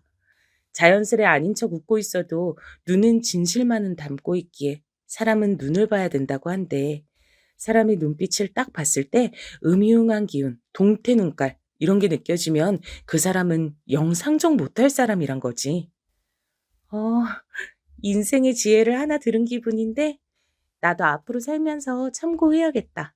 물론 내가 잘 살진 모르겠지만 아무튼 열심히 해볼 거야. 다음에 다시 무님이 너 만날 땐 내가 멋진 모습 보여주고 싶어. 그간 너에게 받은 은혜가 많으니까 꼭 갚을 거야. 이건 나 스스로에게 하는 맹세야. 그럼 사양 않고 내가 마음껏 네 성공 기대할게. 남순아, 너는 내가 만나본 그 누구보다도 눈빛이 좋은 사람이니까 반드시 멋지게 성공할 수 있을 거야. 저희 두 사람은 그날 변함없는 우정을 확인했고 깊은 대화를 많이 나눴어요.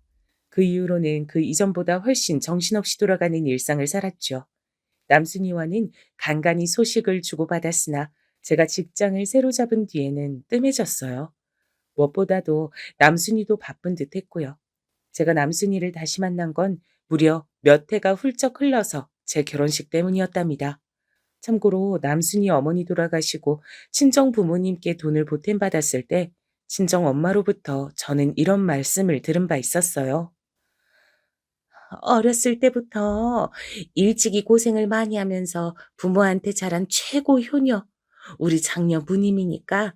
그니까 네 아버지가 요새 상황이 안 좋은데도 돈 보태라고 선뜻 허락해 주신 거야. 무슨 마음이신지 잘 알아요. 그리고 엄마가 아버지 설득해 주셨을 것도 알고요. 제가 중학교 갈 수 있었던 것도 고등학교 나온 것도 사실 엄마가 때마다 아버지 설득해 주지 않으셨다면 어려웠다는 것도 이제 와선 다 알아요. 제 친구가 가장 힘들 때 도울 수 있도록 해 주셔서 너무 감사해요. 네 오빠가 네 밥만 닮았어도 네 아버지하고 나하고 얼굴에 주름이 3개는 더 없었을 거다. 친구를 소중히 여길 줄 아는 우리 딸이니 이 다음에 결혼도 잘하겠지. 결혼해서 자기 남편한테 오죽 잘하겠어? 친구 어머니가 돌아가신 상황인데 친정엄마께선 웬 결혼 얘기를 저한테 꺼내셨었죠. 일찍이 집안일이든 무슨 일이든 개고생을 자처하며 고단하게 살아온 제가 안정적인 결혼을 해서 빨리 편하게 살기를 친정엄마께서 바라고 계신다는 건 제가 이때 눈치챘었어요. 제가 성인이 됐으니 이왕이면 하루라도 일을 덜 하고 빨리 결혼해서 현모양처로 살길 원하셨습니다. 장남만 번듯했어도 장녀가 개고생을 덜 했을 텐데 말이죠. 저희 집안의 장남께서는 기어이 거나하게 사고까지 치셨죠. 웬 정체불명의 여자에게 코각했거든요. 친정 부모님께서 격렬하게 반대를 하시자 되도 않은 반항심으로 혼인신고부터 덜컥 해버렸습니다. 알고 보니 그 여자가 임신을 한 상태였기 때문이란데요. 황당한 건 그러고 나서 다시 얼마 뒤 어떤 남자가 찾아오더니 자기가 뱃속의 아이 친부라고 주장을 했다고 합니다. 그러자 그 여자 부인 반응이 가관이었다고 하네요. 나는 오빠가 나랑 우리 애기 버린 줄 알고 얼른 우리 책임져 줄 바보를 찾아서 콱 물어버린 거였는데 이럴 줄 알았으면 괜히 결혼했네. 오빠, 얼른 나 데리고 가줘. 그럴 거지? 순식간에 바보가 된 오빠는 치미는 부하 때문에 발작하고 쓰러졌죠. 집안이 뒤집힌 건 당연했고요. 그런 마당이었으니 저만은 부디 좋은 결혼 자리를 찾길 바라셨던 거고요. 친정엄마께서 하도 제 결혼을 오매불망 기다리셔서 오래 끌지는 않고 얼른 결혼을 해버렸던 것 같아요. 남편은 번듯한 남자였거든요.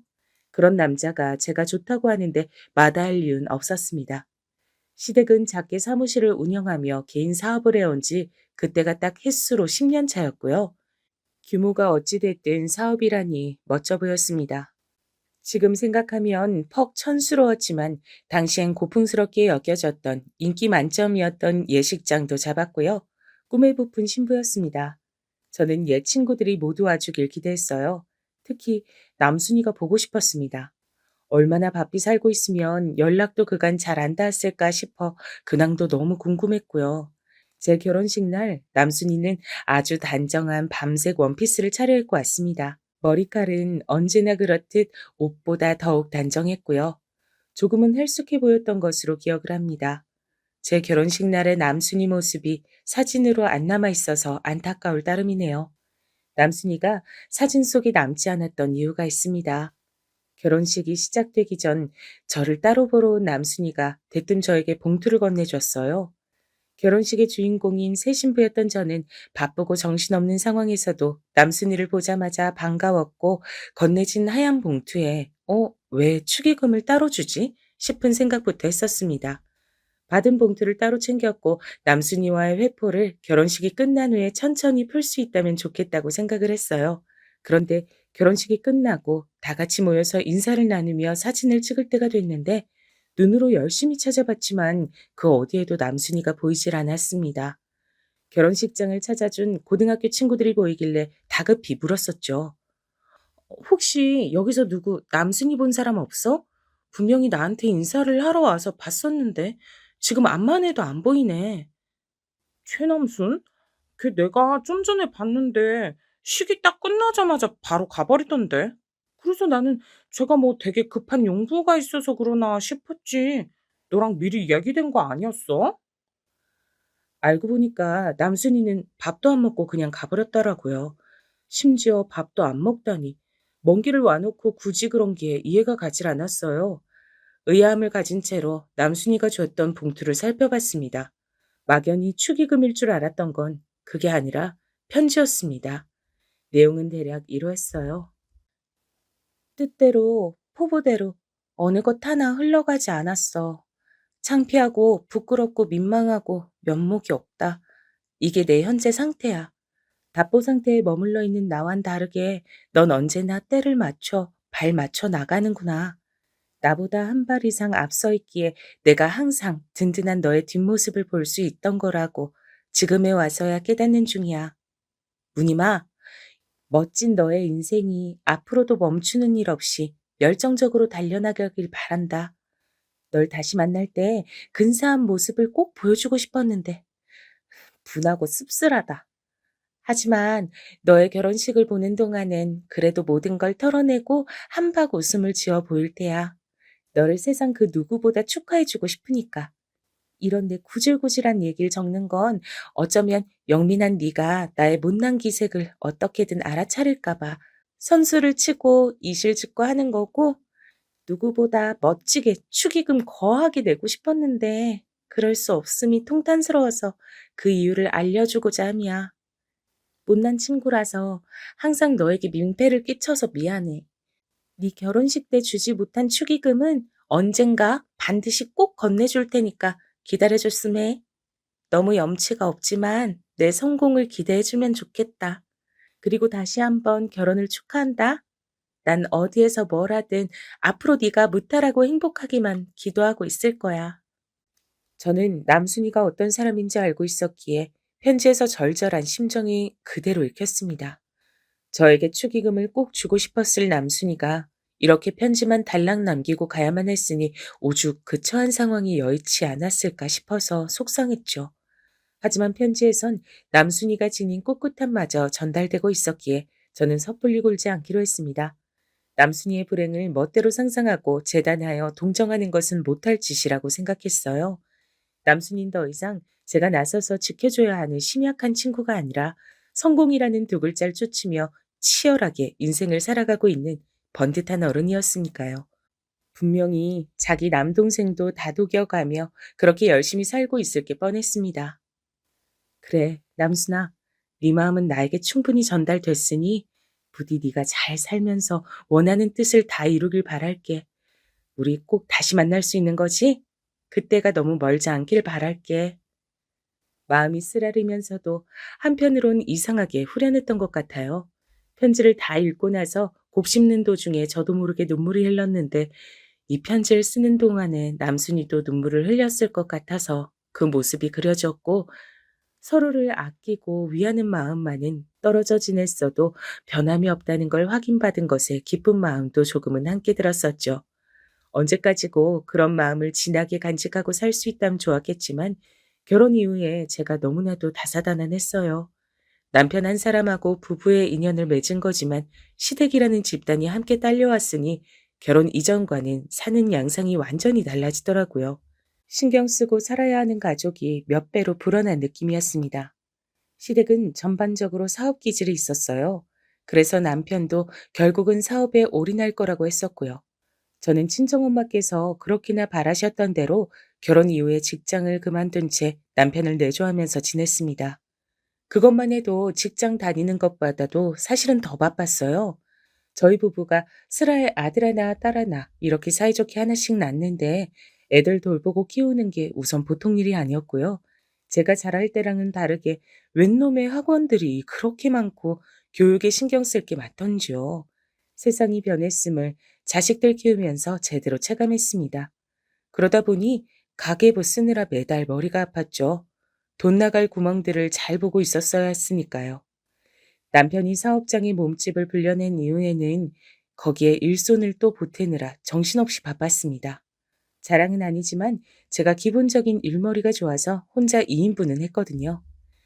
이렇다 보니 결혼해서 시댁 식구들 챙기고 애들 낳고 키우고 골 때리는 오빠와 영원히 철이 안 드는 동생들이 버티고 있는 친정에도 신경을 써야 되고 남편하고 같이 사업장에도 매달려 지내고 이런 식으로 세월이 너무나도 빨리 휙휙 지나가 버렸습니다. 40살 생일 때 오죽하면 케이크 앞에서 눈물을 훔치며 제가 30대가 하나도 기억이 안 난다 그랬을까요?